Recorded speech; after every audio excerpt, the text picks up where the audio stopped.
En junio de 1867 se inicia un nuevo periodo histórico en México que dura hasta mayo de 1911, fecha en que el general Porfirio Díaz abandona el poder a raíz del estallido de la Revolución Mexicana. Estos años se dividen en dos subperiodos. El primero son 10 años que se conocen como la República Restaurada y el segundo es el régimen de Porfirio Díaz que se ha llamado el Porfiriato. Este periodo de 1867 a 1876 está caracterizado por un resquebrajamiento de la Alianza Liberal en facciones personalistas que lucharon entre sí.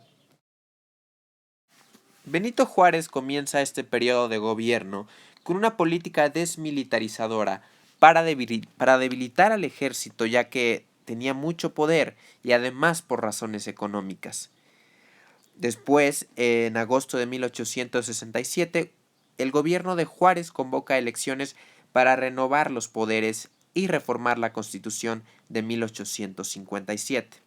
Entre sus propuestas se encontraban restablecer al Senado para poder equilibrar el poder legislativo y además imponer el veto del Ejecutivo sobre proyectos del Legislativo. Claro que estas eran propuestas para fortalecer al Poder Ejecutivo, que en este periodo estaba subordinado al Poder Legislativo. Desafortunadamente, estas propuestas no prosperan, ya que implicaban un cambio a la Constitución, la cual era el símbolo del triunfo liberal. Surgen oposiciones y nace un partido antijuarista que propone a Porfirio Díaz como candidato a la presidencia. Benito Juárez y Porfirio Díaz se enfrentan en la candidatura a la presidencia e inminentemente gana Benito Juárez. Sin embargo, en su gobierno pide facultades para acabar con el bandolerismo y se le acusa de desconocer el pacto federal y de establecer un centralismo ejecutivo. En 1871, Díaz, Juárez y Lerdo se enfrentan a la presidencia. Sin embargo, no hay mayoría absoluta en la elección y el Congreso declara a Juárez el presidente electo. Surge una oposición lerdista y otra porfirista y es la rebelión de la Noria. Díaz intentará llegar al poder por la vía armada, enarbolando la bandera del constitucionalismo y la no reelección.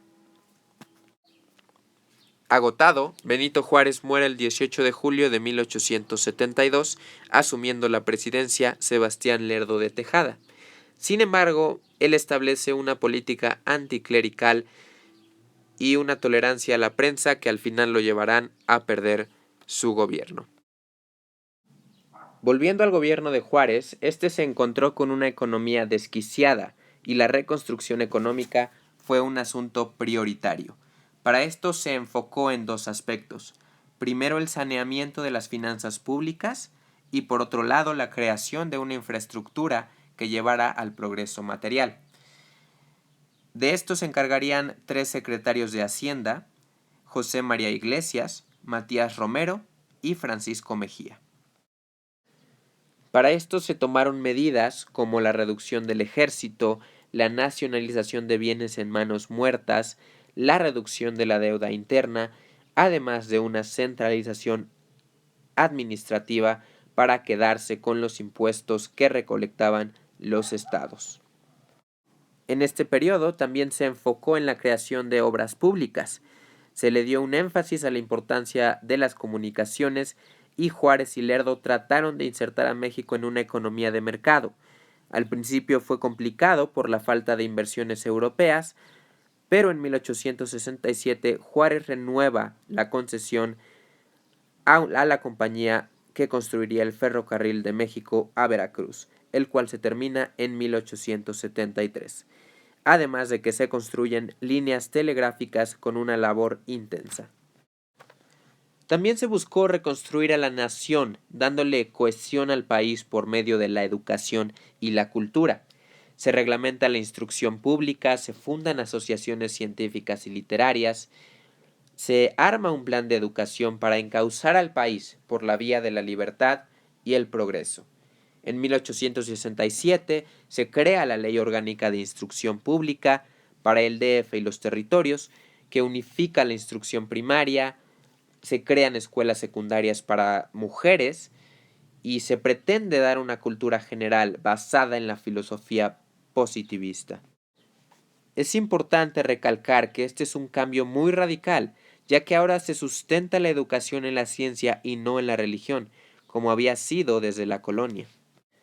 También se fundan bibliotecas, museos y sociedades culturales, dándole una importancia al progreso de las ciencias y de las letras nacionales nunca antes vista.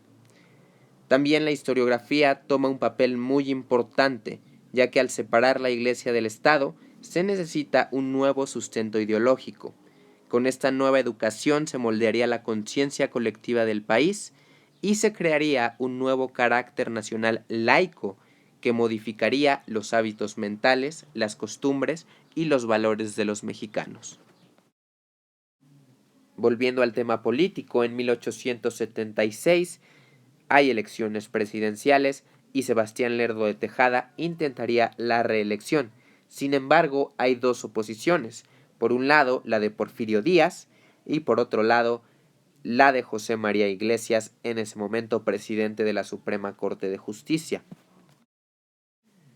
Porfirio Díaz decide recurrir a las armas y en 1876 en Tlaxcala sus fuerzas derrotan al ejército federal al mando de Alatorre. Triunfa Porfirio Díaz y derrota a Lerdo de Tejada, que se va a los Estados Unidos.